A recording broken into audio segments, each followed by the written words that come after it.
Entonces, bueno, ya vamos a comenzar. Primero, agradeciendo a todos los participantes que están hoy con nosotros, tanto en la sala de Zoom como en nuestra página de Facebook en vivo. Les damos la bienvenida a todos y todas, como siempre, cada miércoles a las 8 de la noche. Aquí estamos. Y bueno, el día de hoy vamos a contar con la participación, como siempre, del Instituto de Astronomía. Esta vez tendremos al doctor Yuri Kabeki del Instituto de Astronomía de la UNAM. El doctor Yuri Kabeki obtuvo su título de licenciado en astronomía en la Universidad de Padua, Italia, en 2008. Posteriormente, al principio del 2013, se mudó a los Países Bajos, donde obtuvo su doctorado en el Instituto Anton Pannekoek, espero haberlo pronunciado bien, de la Universidad de Ámsterdam, donde realizó su primer postdoctorado. En 2016 ganó la beca Marie Curie Global que llevó a la Universidad de Princeton en Estados Unidos y a la Universidad de Southampton en Reino Unido hasta el 2019. Tras una breve estancia en el INAF en Italia, se incorporó al Instituto de Astronomía de la UNAM en noviembre del 2020. El tema principal de la investigación del doctor Kabeki es la simulación magnetohidrodinámica de los estallidos de rayos X tipo 1, exposiciones termonucleares sobre las estrellas de neutrones. Sus modelos se pueden utilizar en conjunto con las curvas de luz de los estallidos para aprender sobre el misterioso comportamiento de la materia ultradensa en los núcleos de las estrellas de neutrones. Él disfruta desarrollando las herramientas numéricas y trabaja en los jets astrofísicos, también en la interpretación de estadística de datos observacionales y se ocupa de la divulgación de la ciencia. El día de hoy tenemos el gusto de que nos vaya a dar esta espléndida conferencia, estallidos de rayos X tipo 1, huracanes de fuego sobre las estrellas de neutrones. En esta plática, el doctor Yuri Kabeki nos hablará de las estrellas de neutrones, de sus propiedades y en particular de los estallidos de rayos X, explosiones en su superficie que puedan ayudarnos a explorar la física aún desconocida de las capas internas de las estrellas.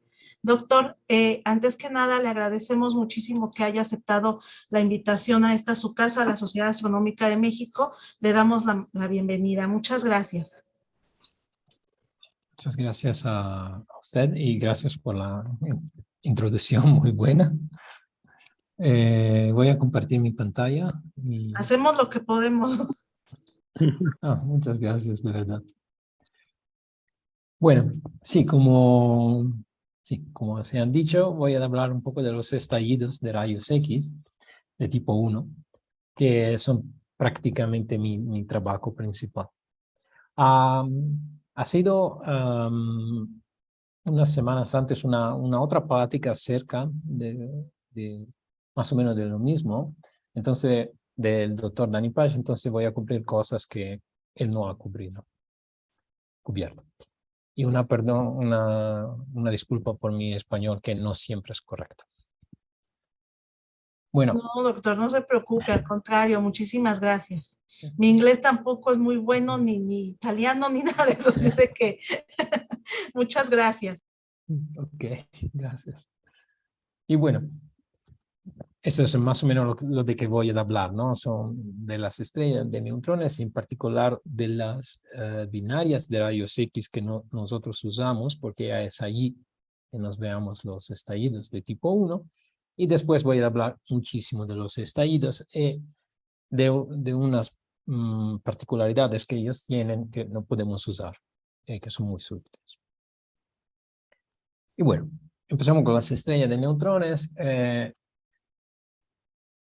Lo que esas son prácticamente lo que nos queda después que una estrella de alta masa explota como una supernova. Hablamos de estrellas que inicialmente tienen como 10, 20 masas solares. Pueden ser también más pesadas, como alrededor de 40 masas solares, un poco más alta, si tienen una metalicidad muy alta.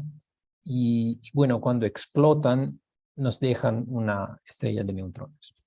la estrella de neutrones que nos queda es prácticamente el núcleo de estas estrellas progenitrices. Y bueno, la estrella de neutrones solamente se queda con lo que es más o menos una o dos masas solares. Entonces la mayoría de la masa es expulsada por la explosión. Pero nos queda la estrella de neutrones con, como he dicho, una o dos masas solares. Una peculiaridad que es muy importante es que estas masas son comprimidas entre un radio que es más o menos como 10 kilómetros, un poco más, un poco menos, pero alrededor de 10 kilómetros.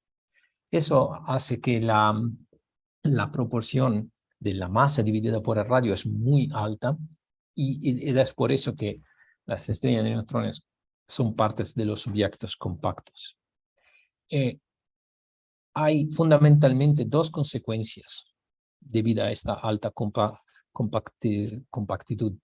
Es que la relatividad general se vuelve muy importante adentro de las estrellas de neutrones, pero especialmente afuera, porque su gravedad es muy fuerte. Y lo que pasa adentro es que se llegan a densidades muy, muy altas, como varias veces las densidades de los núcleos, de los átomos sobre la Tierra. Y esto hace que las propiedades de la materia en el centro de las estrellas de neutrones son aún desconocidas. Tenemos teorías, pero no la podemos explorar muy fácilmente con experimentos sobre la Tierra. Además, las estrellas de neutrones tienen propiedades extremas. Los campos magnéticos son muy altos, uno de los más altos que se encuentran en el universo. Y también tienen una rotación muy alta. Un valor típico son como 400 Hz, lo que significa que es como si la Ciudad de México, prácticamente 10 kilómetros, se da 400 vueltas cada segundo. Y esto tiene una influencia muy alta sobre la dinámica de la materia que está sobre la estrella de neutrones y va a tener efectos por los estallidos.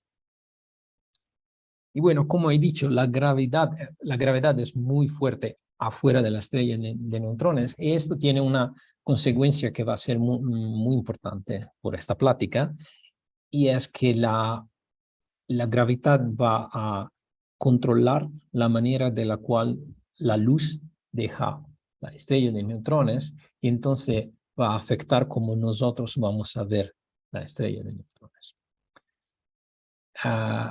En particular, yo creo que ustedes puede ser que hayan visto una figura parecida a esta.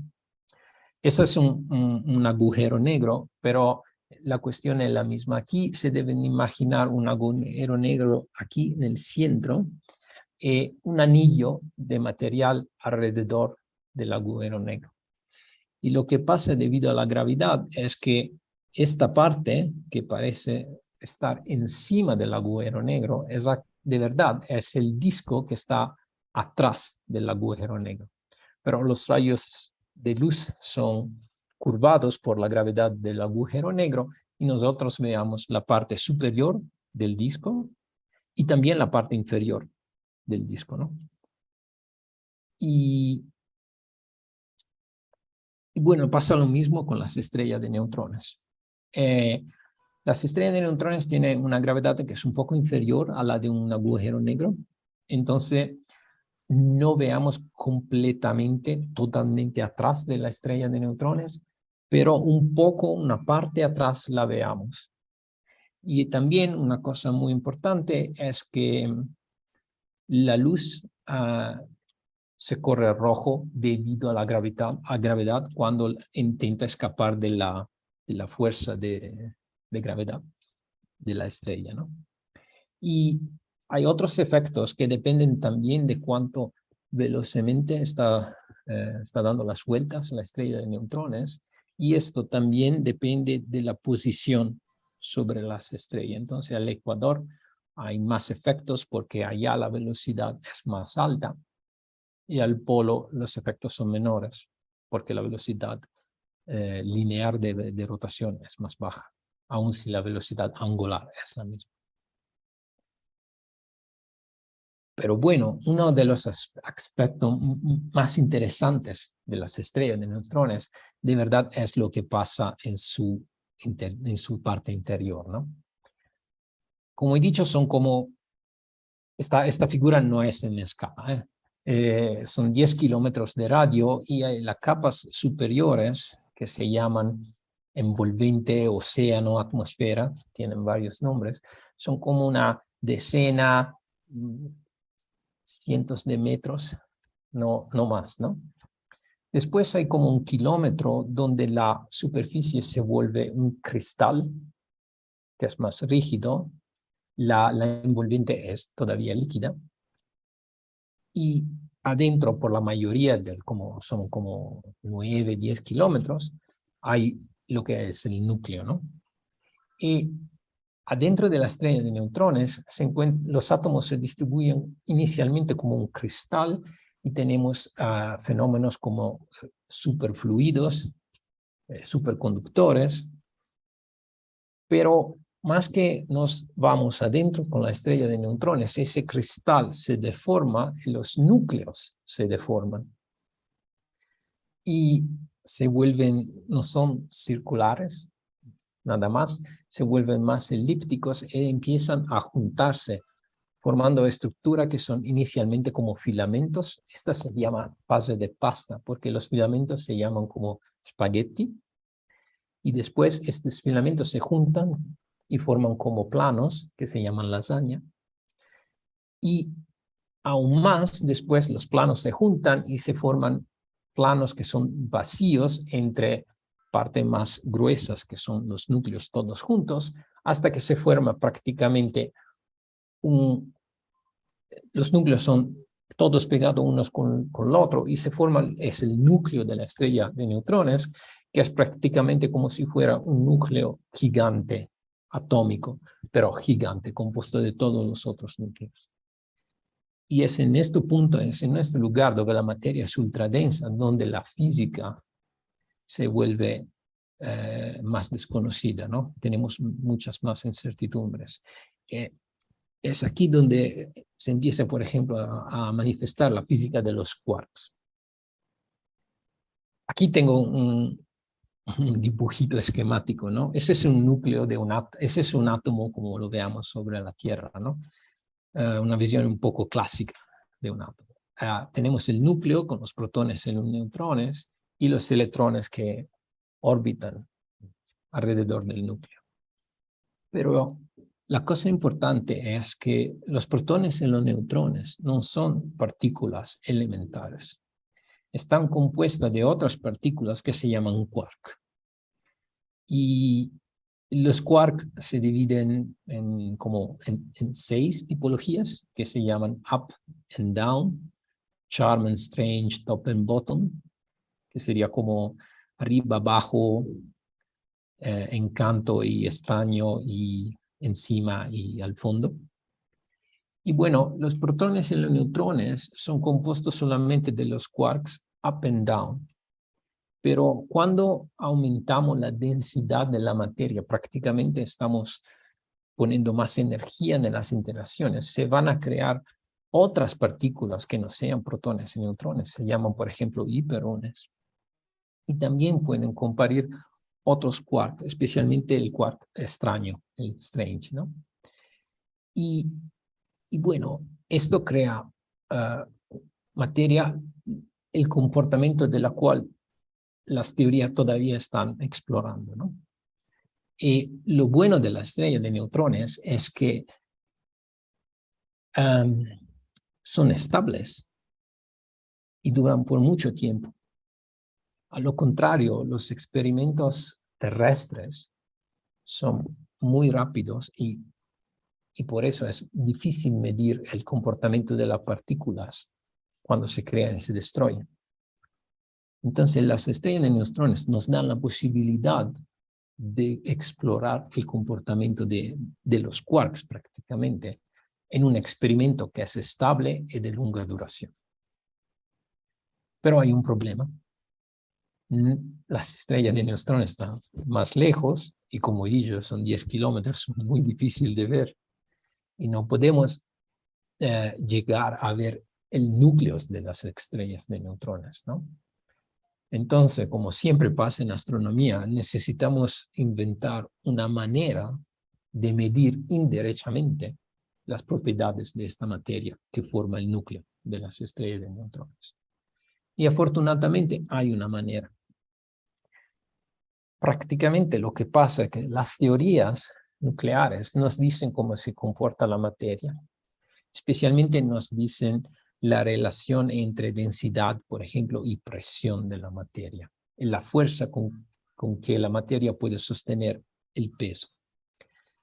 Y usando ecuaciones de estructura estelar modificadas por relatividad general, podemos movernos desde los modelos de los modelos del comportamiento de la materia a modelos de estrellas de neutrones, en particular a su masa y su radio. Y la idea es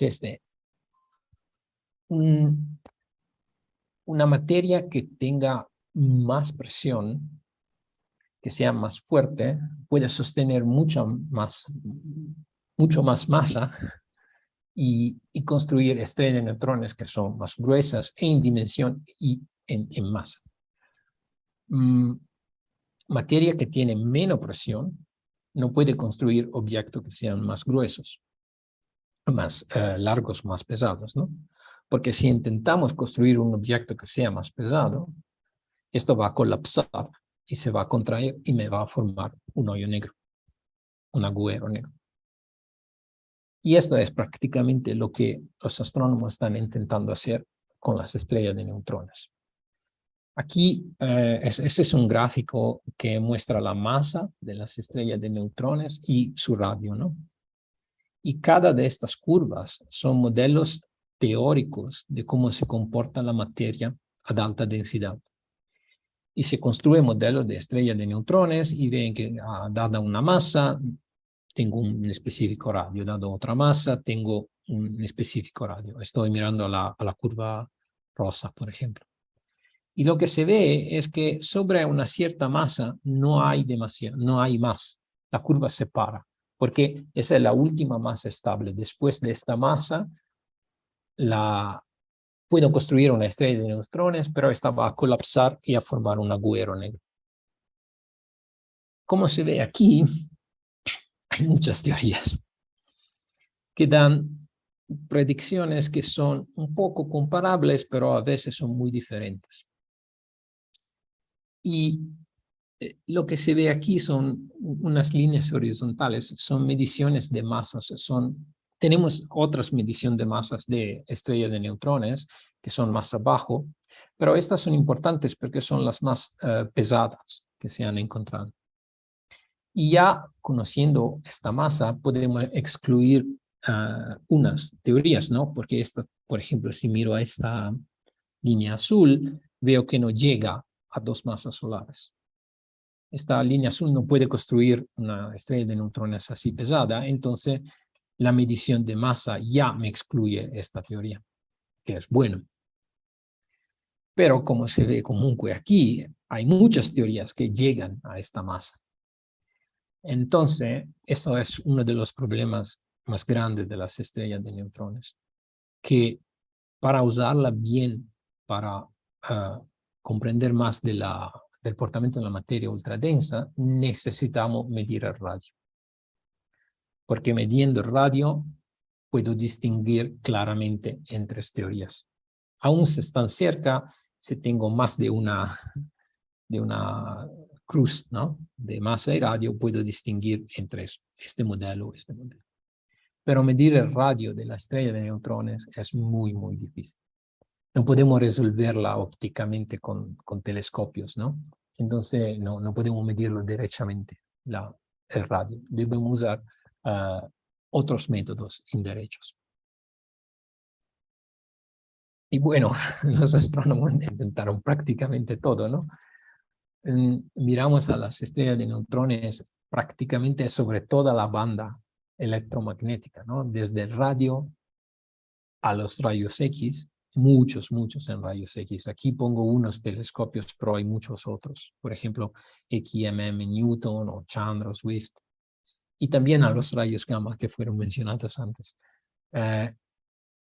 Pero en esta plática voy a hablar especialmente de los rayos X.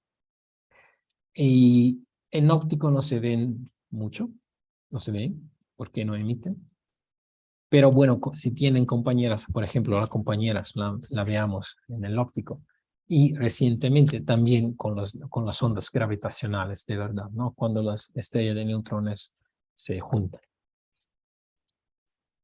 Pero bueno, como he mencionado, las compañeras, ¿no? Las compañeras son muy importantes.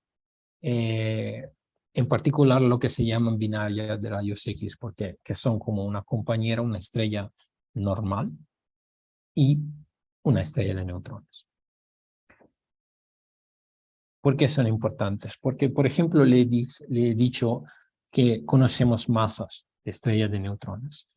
Bueno, las mejores mediciones de masa de una estrella de neutrones sean cuando la estrella de neutrones está en una binaria, porque podemos usar la ley de Kepler y nos dice, midiendo la órbita de la binaria, conocemos bien las masas de los dos componentes. Especialmente radio nos da mediciones muy acuratas y podemos medir la masa de la estrella de neutrones, por ejemplo. Pero de verdad, las binarias nos ayudan también a medir el radio. Nos ofrecen una posibilidad de medir el radio. Como se ve aquí en este video, el punto es que la gravedad, como he dicho, de la estrella de neutrones es muy fuerte. Y esta gravedad puede ayudar a capturar materia de la compañera que se acerca a la estrella de neutrones y esta materia puede llegar a la superficie de la estrella de neutrones. Y esto es lo que prácticamente nos da los estallidos y nos permite de usar los estallidos para aprender cosas sobre la estrella de neutrones. Esos son detalles, no son muy importantes, pero nada más para decirlos. Hay diferentes tipos de binarias de rayos X. Se distinguen normalmente en función de la masa de la compañera. Cuando la masa de la compañera es muy alta, la compañera es muy larga, y también hay acreción, y los rayos X de verdad salen desde la acreción. Es la materia cuando se acerca a la estrella de neutrones, emiten rayos X. En el caso de las binarias de alta masa, la acreción es porque la compañera pierde materia por su viento. Y este viento llega a la estrella de neutrones, la cual lo captura o porque el viento impacta derechamente o porque la estrella de neutrones tiene un campo magnético. También estas estrellas de larga masa tienen un disco que se llama de excreción, algo así. Esto no es un disco de materia que se está acercando a la compañera, es un disco de materia que está escapando de la compañera. Pero ese disco es enorme y la estrella de neutrones en su órbita cruza este disco y puede acretar. Entonces emiten rayos X. Esta acreción también nos informa sobre la estrella de neutrones, pero no hemos visto estallidos de tipo 1 desde las binarias de rayos X de alta masa. Hay también las binarias de masa intermedia, pero estas son muy raras porque evolucionan muy rápidamente, entonces no se ven mucho.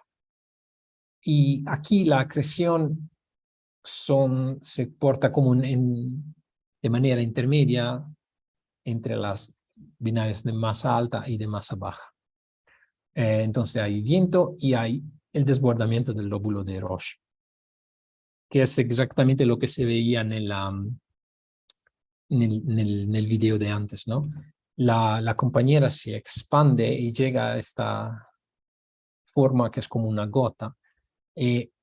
esta superficie, esta gota, es el lugar donde la gravedad de la estrella de neutrones es más fuerte que la gravedad de la compañera. Entonces, cuando la materia llega allá, la gravedad de la estrella de neutrones la captura y así se roba materia desde la compañera. Hay un flujo que eventualmente forma un disco alrededor de la estrella de neutrones y desde este disco la materia llega a la superficie de neutrones y aquí tenemos estallidos de tipo 1. Menciono este facto porque es importante. Hay dos maneras. O el disco llega derechamente a la superficie, así que deposita su materia prácticamente al ecuador de la estrella de neutrones. Esta sería la estrella de neutrones y aquí hay el disco. Y la materia llega aquí, fundamentalmente se deposita al ecuador. Un poco de la materia se puede mover hasta el polo, pero principalmente se deposita al ecuador.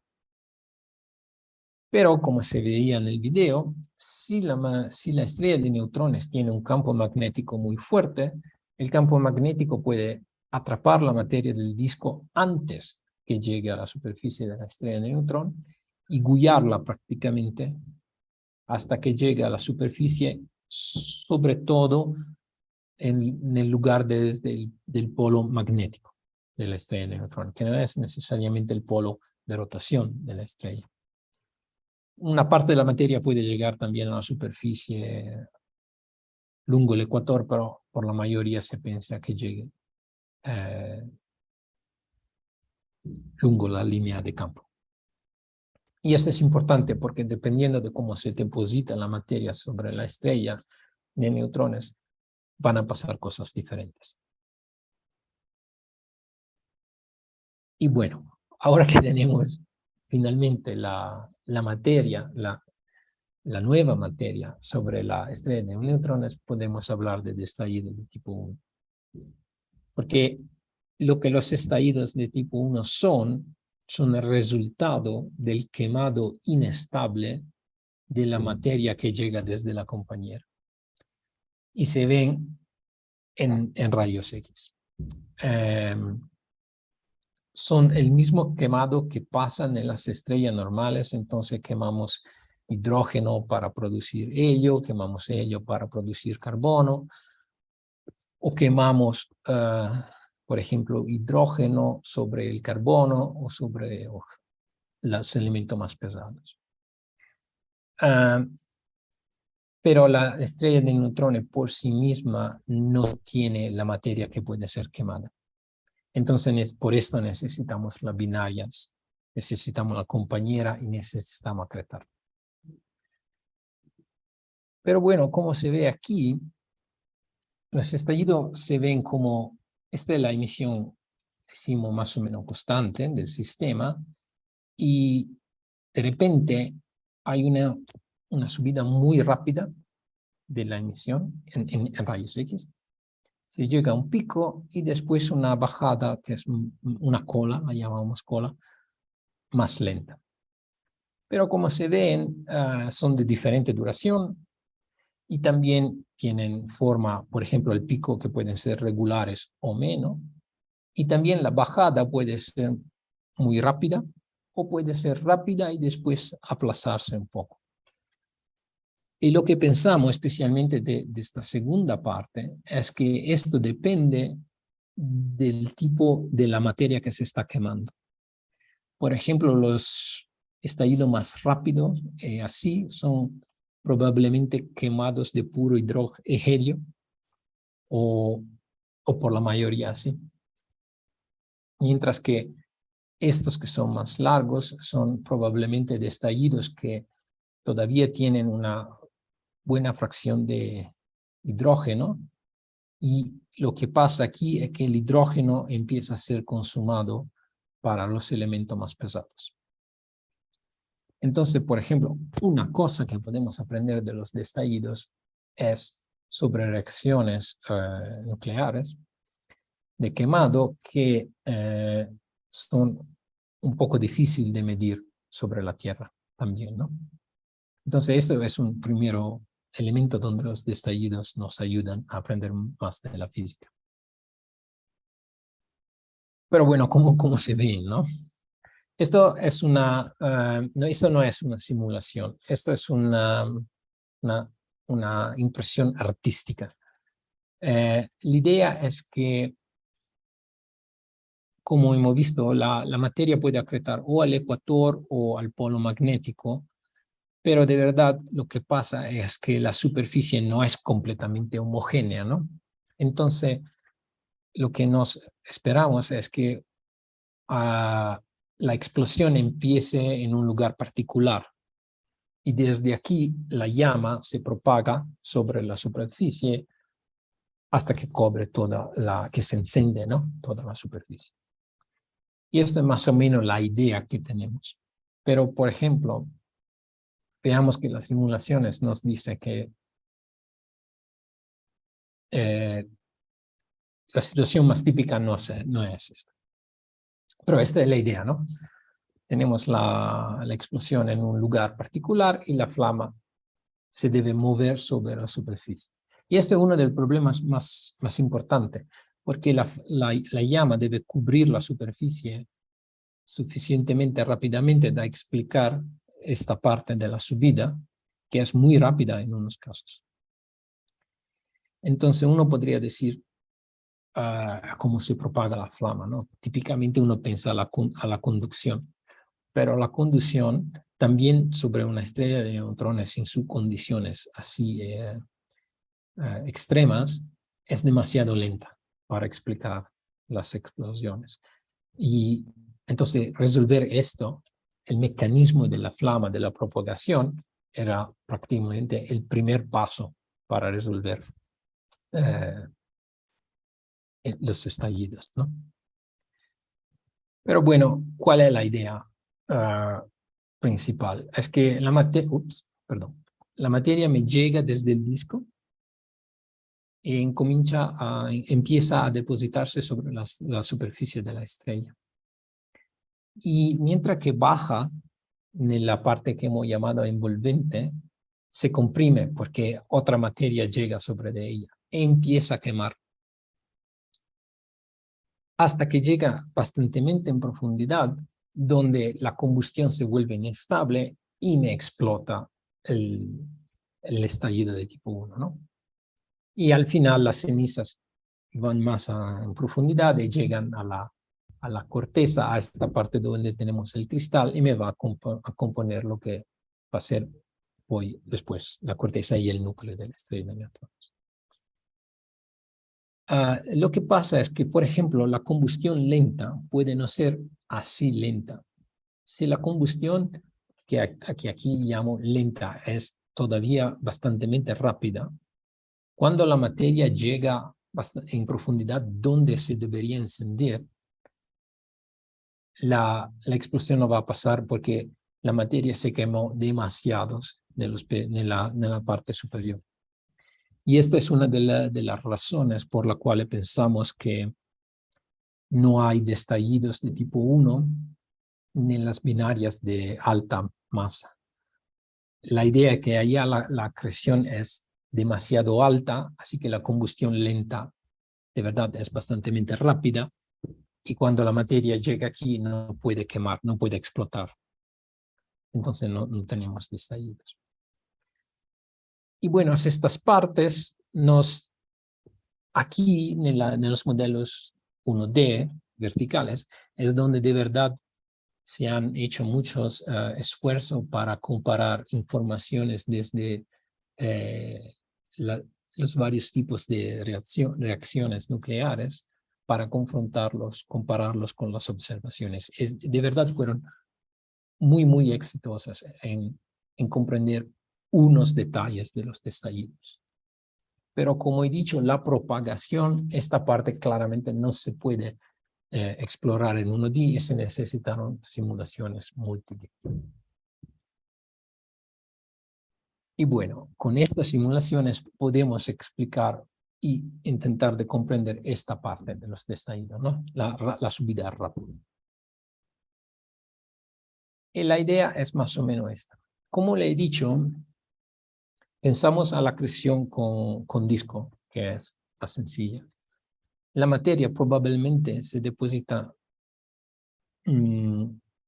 principalmente al ecuador. Entonces es más probable que este proceso de hundirse en el envolvente de la estrella de neutrones llegue a las condiciones para explosión al ecuador. Y lo que pasa es que al ecuador la materia es muy libre de moverse. Entonces la idea es que explota en un lugar al ecuador, pero rápidamente todo el ecuador se incendia. Y se forma como un anillo de fuego alrededor del ecuador. Entonces, no como en el video que había un lugar específico a latitudes más altas, pero un anillo al ecuador. Pero después del ecuador, la flama, la llama, necesita llegar al polo. Y es aquí que la conducción no es bastante rápida. Pero bueno, las simulaciones nos han dicho cómo funciona. Lo que ven aquí es, afuera es la temperatura. Esta es una simulación. Aquí el color es la temperatura. El amarillo y el rojo es más caliente, el blue es más frío. Lo que se ve adentro es la tasa de reacción. Entonces aquí es donde hay la flama, la llama, ¿no? Que se propaga. Y se ve que la llama es bastante localizada y se está moviendo desde el ecuador hasta el polo. Una cosa que voy a repetir es que se prestan atención a los números. Esta dirección son como 20 kilómetros, mientras que en vertical son como 16 metros. Entonces esta parece cuadrada, pero de verdad es muy elongada. Bueno, ¿qué está pasando aquí? Estas simulaciones tienen una velocidad que es bastante, se necesitan más cosas, porque la velocidad de la llama es comparable, pero no tan rápida cuanto requerimos para explicar las observaciones, pero aquí hay el empiezo de la solución. Para que ustedes tengan una idea visual, decimos, de lo que está pasando, yo de verdad me la imagino como una tempesta de arena que se está propagando desde el ecuador y se mueve hasta el polo, ¿no? Como un muro, ¿no? Como se ven en las películas, ¿no? Esta es una tempesta de arena en Texas, por ejemplo.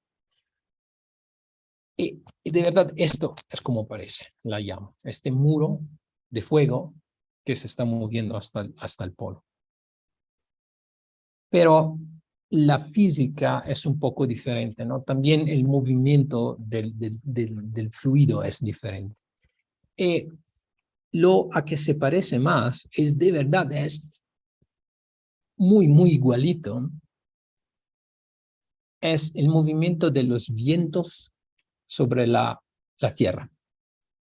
Porque la situación es muy parecida al Ecuador. La Tierra es más caliente porque aquí hay la iluminación solar. Y el polo es más frío. Exactamente como pasan en los estallidos, ¿no? El Ecuador se incendió, es caliente, y el polo todavía no quema, entonces es frío.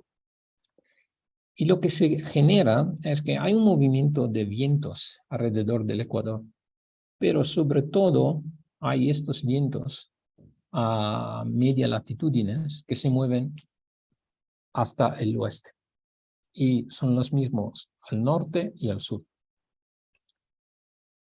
Y lo que pasa es esta cosa, eso es un otro dibujo.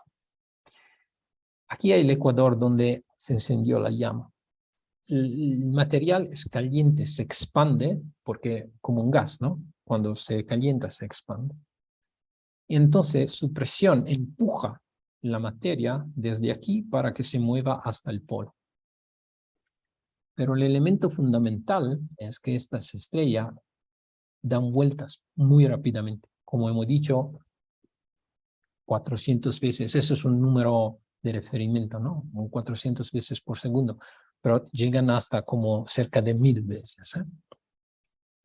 Entonces, la fuerza de Coriolis hace que el movimiento de la materia no llegue derechamente al polo, pero se vuelva creando un viento que se mueve al este. Exactamente como pasa aquí. Hay movimiento de materia así, hasta el polo, hasta los polos, y la rotación terrestre hace que se crean vientos hasta el oeste. ¿Y por qué eso es importante esto? Porque estos vientos confinan un poco la materia que ya está quemando.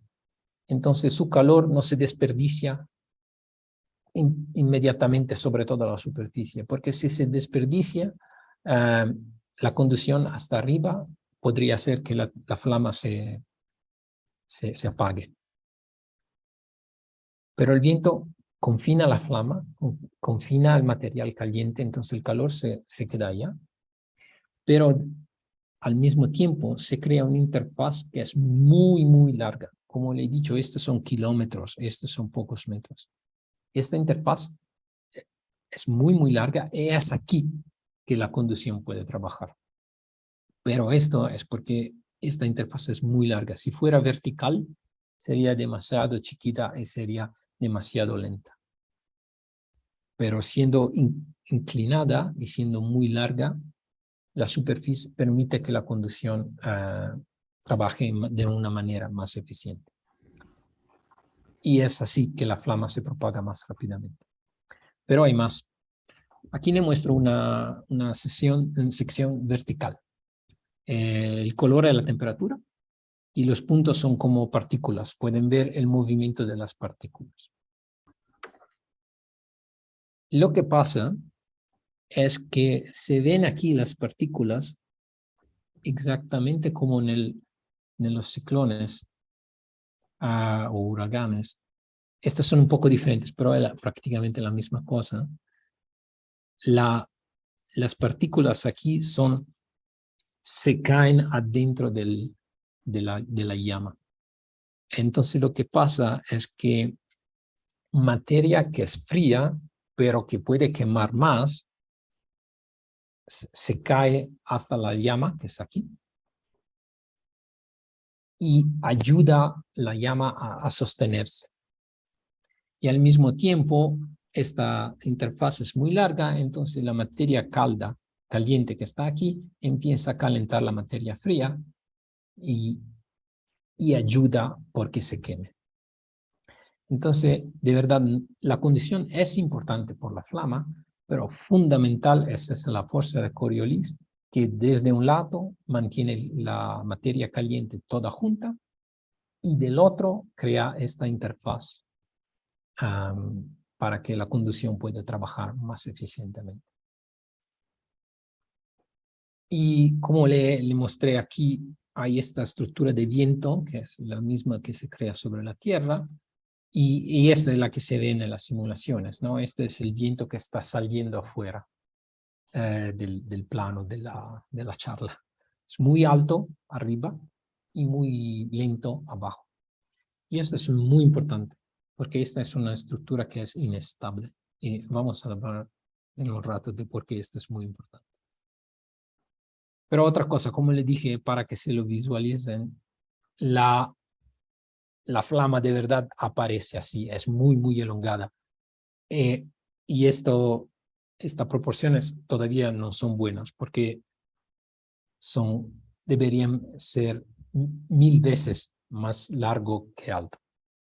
Pero eso es para darle una idea, ¿no? La interfaz es muy, muy larga. Y entonces aquí es donde la llama puede trabajar y la conducción puede trabajar. Pero como he dicho, estas simulaciones no dan resultados que son completamente comparables con las observaciones. Son todavía un poquito demasiados lentas. Entonces nos hemos preguntado, ¿qué pasa? ¿Cómo es posible, no? Y bueno, como le he dicho, estas estrellas tienen campos magnéticos. Las binarias de rayos X de alta masa tienen campos magnéticos altos, pero todavía las binarias de rayos X de baja masa tienen un campo magnético que es bastante alto. No todas, pero la que lo tienen pueden dar lugar a esta cosa. El campo magnético, las líneas verticales aquí serían el campo magnético, pelea contra el viento que le mostré antes, ¿no? Este viento que es perpendicular al plano. Y peleando, crean turbulencia.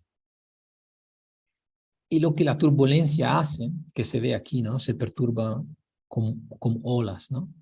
Lo que la turbulencia hace es mezclar mecánicamente un poco del fluido caliente con el fluido frío. Fluido frío que puede quemar más y fluido caliente que puede quemar menos porque ya quemó un poco, pero se mezcla, puede empezar a calentar el fluido frío adelante del frente de la llama. Y entonces este mezclamiento, esta turbulencia, hace un efecto mecánico que hace que la flama, que la llama, se mueva mucho más rápido, como 10 veces más rápido, aún más, y dependiendo de la fuerza del campo magnético y de la rotación. Entonces, en las situaciones donde tenemos un campo magnético bastante fuerte, todos estos ingredientes, el viento por la fuerza de Coriolis, la conducción entre fluido caliente y fluido frío y la inestabilidad debida a la fuerza del campo magnético, hacen que la flama se propague así rápidamente sobre las estrellas de neutrones. Perfecto. Eso no dio fui muy feliz, pero bueno, como felices, pero bueno, hay estrellas de neutrones en binarias donde no hay un campo magnético bastante fuerte, pero todavía hay estallidos de tipo 1. Entonces, ¿qué pasa? Lo que pasa es debido a esta estructura del viento. Como le he dicho, esta es una estructura que es muy inestable. Y prácticamente, como hemos visto en este frente, ¿no? Le digo, esta es una buena visualización. El frente no es homogéneo, no es perfectamente plano. Entonces, lo que pasa es que una minúscula perturbación en este frente, así que no sea plano, debe ser minúscula, es bastante, hace que el frente se rompa. Esa es la misma simulación que antes, pero con una pequeñita perturbación. Y lo que se ve es que el frente, que en las simulaciones anteriores estaba regular, empieza a romperse y aquí se ve que se forma como un vórtice, ¿no? Y este vórtice se rompe y se forma un otro vórtice. Y después se forma un tercer vórtice. Y estos vórtices hacen lo mismo que la turbulencia que hemos visto en el caso con campo magnético, hace. Estos vórtices son lanzados antes del frente principal, calientan el fluido, pero son vórtices, entonces la materia caliente es confinada, la flama no se apaga, calienta el fluido frío y efectivamente lo que pasa es que el frente de la llama se mueva más rápidamente. Y otra vez, con esta inestabilidad se pueden explicar los estallidos de tipo 1 y su propagación así rápida, como la veamos en las observaciones, aún en los casos donde no tenemos un campo magnético fuerte.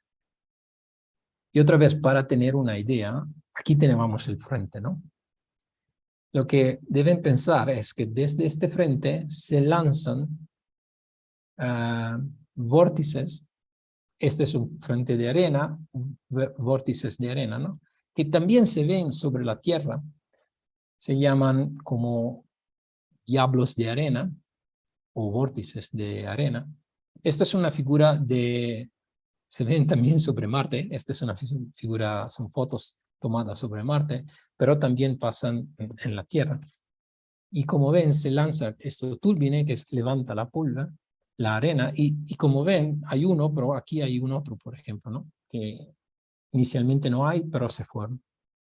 Y lo mismo pasa en los estallidos. Con la diferencia que en los estallidos es una llama. Y también esto pasa sobre la Tierra. Estos se llaman diablos de fuegos o vórtices de fuegos y son extremadamente peligrosos. Hay unos actualmente recientemente. Son enormes, pueden ser muy, muy altos.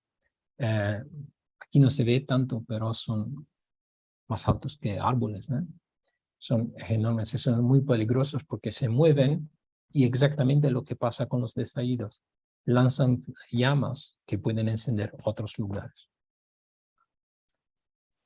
Y estos son muy parecidos a los vórtices de los estallidos porque tienen el centro que es más caliente que la afuera. Pero de verdad, la situación es un poco diferente. No hay este frente que se mueve, pero tenemos los vientos, como he dicho, que también pasan sobre la Tierra. Y una perturbación de este vientos crea los que son los uraganes, los ciclones sobre la Tierra.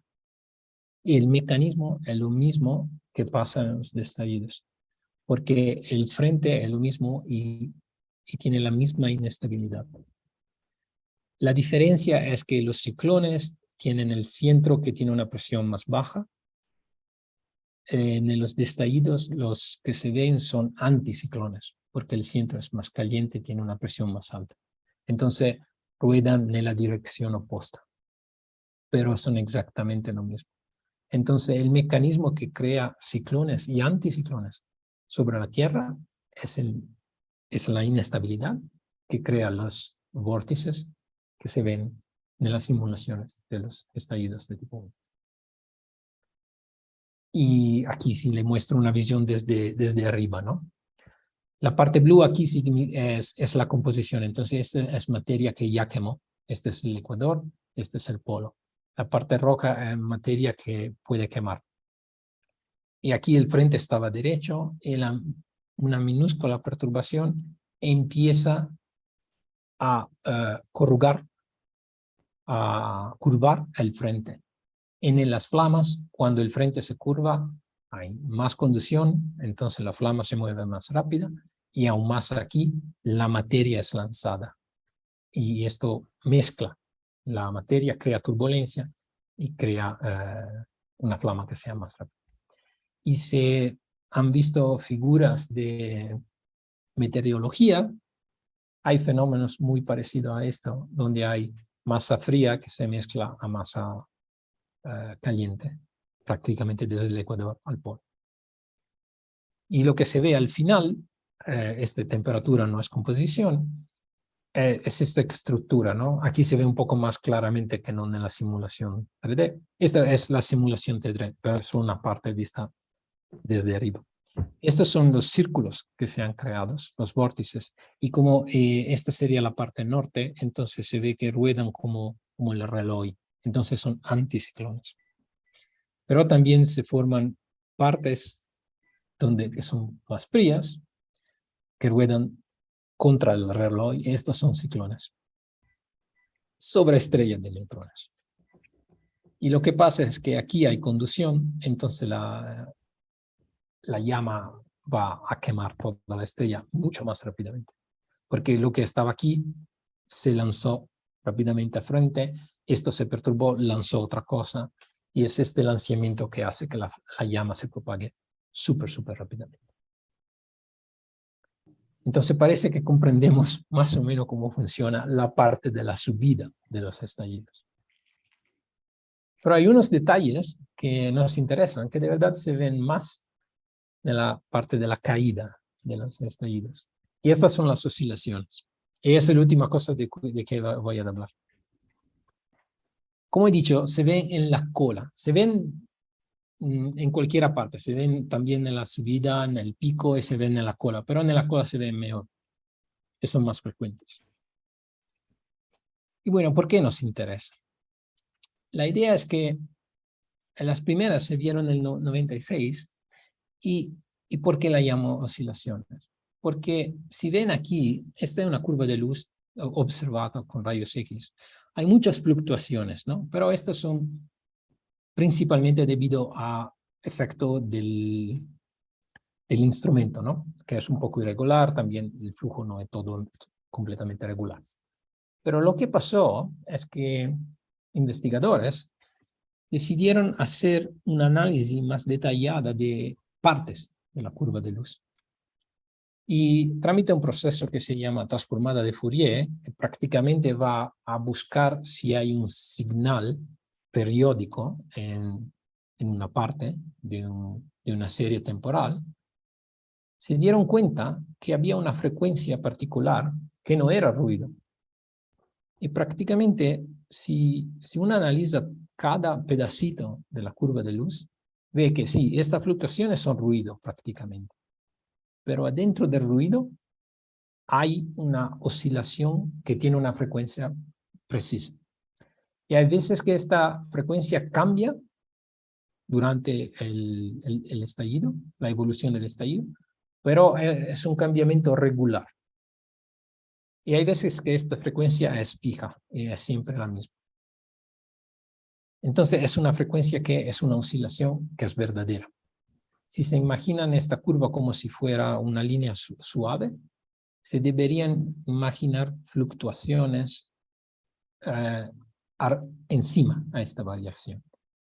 Y si miran aquí, la frecuencia son 360 Hz. Y como le he dicho, un valor típico de la rotación de la estrella de neutrones es alrededor de 400. Hay casos como 10, como 200, como casi 1000, como 700, pero un valor típico podría ser 300, 400. Entonces las personas inmediatamente pensaron, está moviendo la rotación de la estrella. Y eso es una gran descubierta. Porque ¿cuál es la idea? La superficie, como hemos visto en las simulaciones, no va a quemar de manera completamente homogénea. Hay partes que son más brillantes y hay partes que son menos brillantes. Cuando la estrella rueda, se da la vuelta, la parte brillante se ven, después desaparecen, después se ven, después desaparecen. Y eso hace que sobre una media, ¿no? Una emisión media de la superficie. Eso hace que la emisión tenga estas oscilaciones, estas fluctuaciones. Pero ¿cuál es la increíble ventaja de las estrellas de neutrones? Como hemos dicho al empiezo, la gravedad, la relatividad general es muy importante cerca de la superficie, afuera de la estrella de neutrones. Y hemos dicho que gracias a la gravedad podemos ver un poco atrás. Y cuanto veamos atrás, cuánto, por ejemplo, los efectos relativísticos funcionan al ecuador y cuánto funcionan cerca del polo, etcétera, depende de la rotación, claramente. Depende de la distribución de emisión sobre la superficie, pero muy fundamentalmente depende de la masa y del radio de la estrella de neutrones, porque son estos que determinan la gravedad. Entonces la idea es que la frecuencia de rotación, más o menos, la medimos desde las oscilaciones derechamente. Si conocemos el patrón de emisión sobre la superficie, medimos la forma de las oscilaciones y como esta forma varia a segunda de la longitud de onda y podemos calcular de manera inversa la masa y el radio de la estrella. Se puede calcular la masa y el radio. Decimos, dependiendo de la calidad de los datos, lo que se puede medir con más sencillamente es la división, ¿no? Es la proporción masa dividido por el radio. Pero si estamos en una binaria y tenemos ya una medición de la masa, conociendo masa sobre el radio, podemos calcular el radio. Y así podemos responder a la pregunta fundamental, que es ¿qué pasa dentro de las estrellas de neutrones? Porque medimos y la masa y el radio. Y eso es una idea de cómo utilizar las oscilaciones en los estallidos de rayos X. Y esa es una de las razones por qué son así interesantes. Pero como le he dicho, hay un problema. Debemos conocer la emisión, el patrón de emisión superficial, ¿no? Y hay varias teorías. Una es que hayan modos superficiales que son olas. Son como olas sobre el mar, como cuando una roca cae en el agua, se forman olas, ¿no? Estos son los modos. Esa es una idea de estos modos, ¿no? Se ven como esta ola se mueve alrededor de la estrella, ¿no? Y cuando la ola se comprime, me hace que el fluido sea un poco más caliente, entonces más brillante. Cuando se dilata, el fluido es un poco menos caliente, un poco menos brillante. Y este patrón depende de propiedades también de la estrella de neutrones. Entonces, esto puede explicar muy bien la presencia de oscilaciones, especialmente en la cola. Hay otras ideas, que es como si hay un punto, una localidad que sea más brillante, porque ahí hay la llama que está confinada, ¿no? Por ejemplo, por Coriolis, como hemos visto, cómo se forman estos vórtices. Y esto tiene sentido, o puede explicar muy bien la presencia de estas oscilaciones durante la subida. Pero durante la subida las oscilaciones son difíciles de medir, porque la subida es muy rápida. Durante la cola es más larga, podemos medirlas mejor. También, como hemos dicho, hay unas estrellas de neutrones que tienen la acreción que es vinculada por un campo magnético muy fuerte. Entonces, lo que puede pasar, y tenemos idea que eso pasó en unos sistemas, la materia cae al polo magnético, se distribuye también sobre la superficie, pero cuando quema una parte que es confinada por el campo magnético lungo el polo magnético, se ve mejor, se expande mayormente lungo las líneas de campo y entonces nos da un punto que sea más brillante para toda la durada del estallido.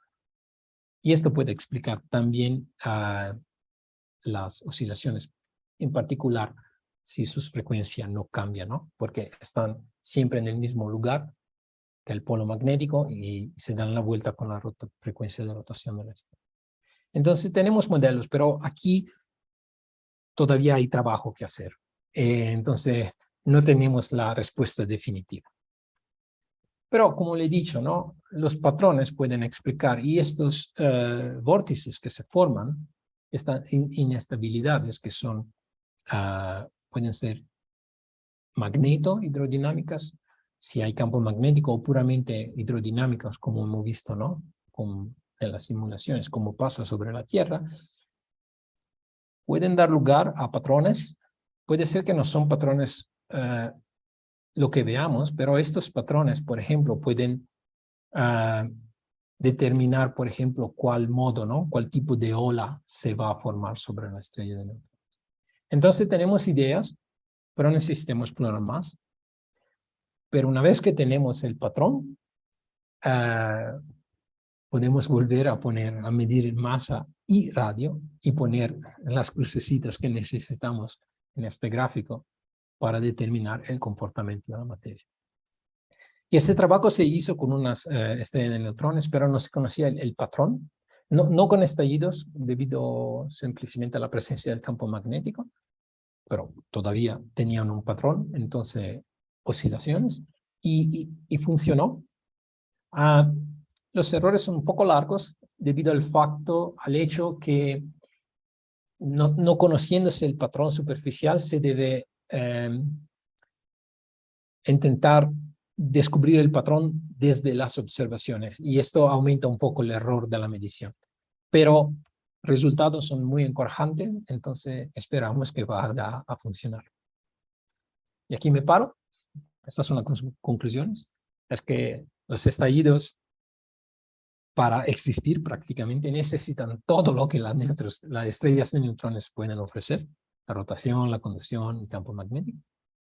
Y bueno, nos informan muy bien sobre muchas cosas. Una es la física de las reacciones, también del quemado, pero también, y muy importantemente, nos pueden informar sobre el comportamiento de la materia, al interno de la estrella de neutrones, que es una de las cosas muy interesantes cerca de estas estrellas. Y no tenía tiempo que mencionarlo, pero hay una fenomenología un poco similar sobre las enanas blancas, pero ya me volví demasiado largo. Entonces me paro aquí. Muchas gracias. Muchas gracias, doctor. De verdad, un tema sumamente interesante. Muchísimas gracias. Podríamos continuar mucho tiempo, pero también hay que respetar el tiempo, su tiempo, su tiempo. Pero nosotros sí somos bien, nos extendemos bastante. Pero bueno, muchísimas gracias, doctor. Muy interesante. Las simulaciones son increíbles. Gracias. Increíbles, nos dan mucha idea de todo lo que nos explicó. Pues bien, vamos a dar paso a las preguntas. No sé si aquí en Zoom tengan alguna pregunta. Yo tengo algunas en Facebook. Bueno, voy a ir leyendo las de Facebook mientras aquí nos decidimos un poquito. El doctor Alfonso Ábrego de la Red Mexicana de Radiotelescopios, que nos está siguiendo desde Facebook, pregunta, entonces, entre mayor sea el campo de rotación, mayor será el campo magnético.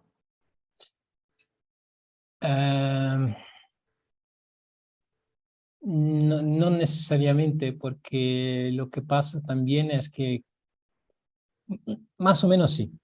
Depende también de la edad de la estrella de neutrones, porque el campo magnético también puede trabajar para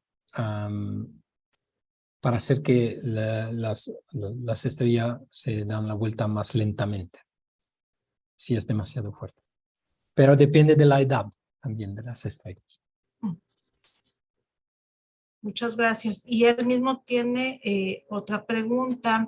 Debido al calor, ¿el campo magnético se debilita? No, porque decimos ya el fluido completamente, decimos es un plasma completamente ionizado. Lo que pasa de verdad es casi el contrario, porque, digamos, no es propiamente el calor, es más la dinámica del fluido, que pero depende del calor del fluido. Pero debido a la dinámica y a esta pelea entre el viento y el campo magnético, como se ven aquí, hay partes donde el campo magnético está más comprimido y partes donde está menos comprimido. Y donde el campo magnético se comprime, de verdad se vuelve más fuerte, o por lo menos su presión, porque el campo magnético ejerce una presión, ¿no? Contra el fluido. Donde el campo magnético es más comprimido, es más fuerte. Y donde menos comprimido, es más débil. Entonces, hay una interacción entre el fluido y el campo magnético. Sí.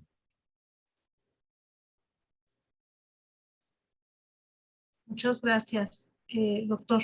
Arturo Ibarra en Zoom, muchas felicidades por la conferencia detallada y un campo nuevo de aprendizaje. Le agradecemos muchísimo. No capté qué era el desdoblamiento del lóbulo de Roche en las binarias de rayos X. Sí, de verdad, un poco mi culpa, no lo expliqué muy bien. Veamos aquí. Veamos dónde se ve. Prácticamente cuando hay dos cuerpos, uno cerca del otro, en las binarias, hay la gravedad de la estrella compañera y de la estrella de neutrón. Y esta gravedad se pelean, ¿no? Lo que pasa es que si estamos suficientemente cerca de la compañera, la gravedad de la compañera es más fuerte.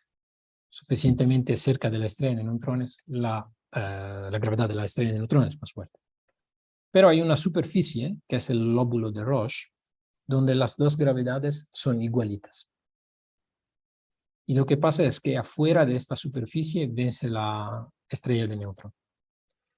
La compañera, por su edad, evoluciona expandiéndose. Si fuera solita, se expandiría como una esfera. Pero aquí, cuando se expande demasiado, va a encontrar esta superficie donde la gravedad de la estrella de neutrones empieza a vencer. Y desde aquí prácticamente escapa de la compañera y sigue esta superficie, y sigue la gravedad de la estrella de neutrones. Entonces la compañera se expande, la superficie llega aquí, y la materia cae alrededor de la estrella de neutrones.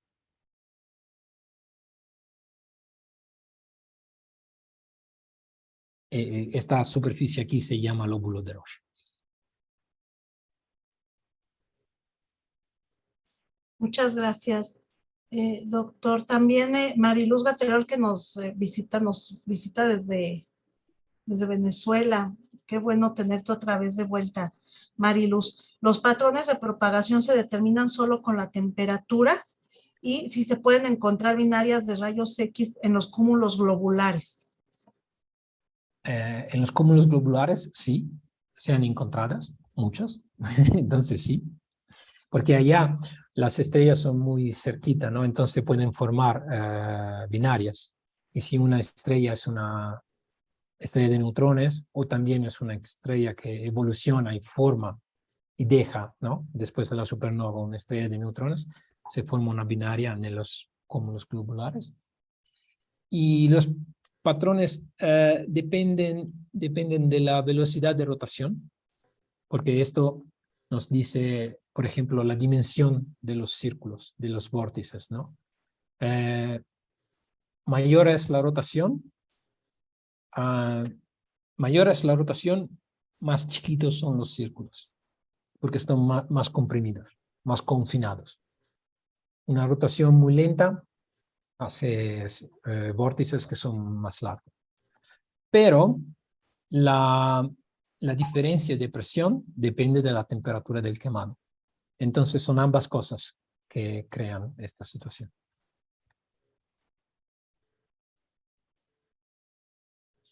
Muchas gracias, contesta Mariluz, que ok, muchas gracias. Y Enrique Consejo, mil gracias, muy interesante y amena plática, es un tema apasionante, así es. Muchísimas gracias. Bueno, no sé si tengan alguna otra pregunta, me voy a ir a Facebook para ver. Guillermo Vega, excelente información. Armando Camacho, los saludan desde la Sociedad Astronómica de Guadalajara. Pues creo que ya no hay otra pregunta. No sé si aquí en Zoom alguno de los participantes tengan alguna otra pregunta. Parece que ya no. Doctor, pues bueno, le agradecemos muchísimo esta excelente conferencia que nos brindó y bueno, le voy a pedir por favor que quite si nos puede por favor permitir tantito compartir la pantalla para darle su reconocimiento y para pasar a la parte de agradecer a todos los grupos que nos hacen, que hemos estado unidos pues desde principio de pandemia y y bueno, vamos a pasar para dar estos agradecimientos. Participamos en el Año Internacional de Ciencias Básicas para el Desarrollo Sostenible, propuesto por la ONU en el rubro de educación. Y este año también estamos en la celebración de 120 aniversario de la Sociedad Astronómica de México. Participan la UNAM en el rubro de educación continua con personal académico del Instituto de Astronomía, Instituto de Geofísica, Instituto de Ciencias Nucleares y el Instituto de Radioastronomía y Astrofísica. Y personal de otras instituciones. En el ciclo de profesiones están la Universidad de Guadalajara, del Instituto de Astronomía y Meteorología, los integrantes del grupo Predice. Y bueno, las conferencias están transmitiendo los martes por la NUY Divulgación a las 19 horas, los miércoles por la Sociedad Astronómica de México a las 20 horas y los viernes por el Bachillerato Alfonso Reyes a las 19 horas a través de las respectivas páginas de Facebook. Y se retransmiten igualmente por la Sociedad Astronómica de Zacatecas, la Casa de la Cultura José Antonio Alzate, exalumnos de la secundaria 28 de agosto de San Agustín Etla y Antonio Hernández de San Pedro Mixtepec. Agradecemos a todos de verdad la colaboración por ayudarnos a cumplir con el lema UNAM, la Universidad de la Nación. Y agradecemos por permitirnos entrar hasta su casa, por mi raza, hablar el espíritu. Y bueno, nos pasamos ahorita a entregarle el reconocimiento. Sí, no sé si estoy compartiendo, apóyenme un poquito, por favor. No, todavía, ya. Ok. Y bueno, doctor, pasamos a ya la entrega del reconocimiento. La Sociedad Astronómica de México colaborando con el Instituto de Astronomía de la Universidad Nacional Autónoma de México, otorga el presente reconocimiento al doctor Yuri Kabeki por su excelente presentación a distancia. Estallidos de rayos X de tipo 1, huracanes de fuego sobre las estrellas de neutrones. México, 5 de octubre del 2022, por la divulgación de la astronomía. Y bueno, en un rato le mando firmado el reconocimiento por el profesor Rubén Horacio Becerril Marañón, presidente del Consejo Directivo de la Sociedad Astronómica de México. En la parte de abajo podemos ver toda la pleca de todas las instituciones que participan en todo esta serie de conferencias. La UNAM, Educación Continua, el Instituto de Astronomía, el Instituto de Geofísica, el Instituto de Ciencias Nucleares de la UNAM, la Casa José Antonio Alzate, Predice, la Sociedad Astronómica de Guadalajara, la NUY Divulgación, la Sociedad Astronómica de México, la Casa Alfonso Reyes y el Instituto de Radioastronomía y Astrofísica. Y bueno, aquí está también, vemos el logo de la Sociedad Astronómica, UNAM, la Universidad de la Nación, y estamos en el Año Internacional de las Ciencias Básicas para el Desarrollo Sostenible y el 120 aniversario de la SAM. Y bueno, como estamos en el 120 aniversario de la SAM, aunado le entregamos este reconocimiento que dice: la Sociedad Astronómica de México AC, en el 120 aniversario de su fundación por el ingeniero Luis G. León, otorga el presente reconocimiento al doctor Yuri Kabeki por su excelente presentación a distancia, estallidos de rayos X tipo 1, huracanes de fuego sobre las estrellas de neutrones. 5 de octubre del 2022, y firma el profesor Rubén Horacio Becerril Marañón, presidente del Consejo Directivo. Doctor, muchísimas gracias. Por favor, si todos podemos abrir nuestros micrófonos para dar un aplauso. Muchas gracias. Muchísimas gracias, doctor, de verdad, por aceptar participar con nosotros. Ya saben que la Sociedad Astronómica es su casa. Y bueno, no nos queda más que agradecer a todos que nos estén acompañando. Muchísimas gracias y recordarles que el próximo 12 de octubre tenemos a la doctora Leticia Carigui del Instituto de Astronomía de la UNAM, habitabilidad en galaxias cercanas, dentro del ciclo Mirando al Cielo, coordinado por la física Laurelena Parrau y López, y aquí los esperamos. Muchísimas gracias a todos por habernos acompañado, que tengan una muy, muy bonita noche. Gracias. Hasta luego. Hasta luego, Miguel. Hasta luego. Bye.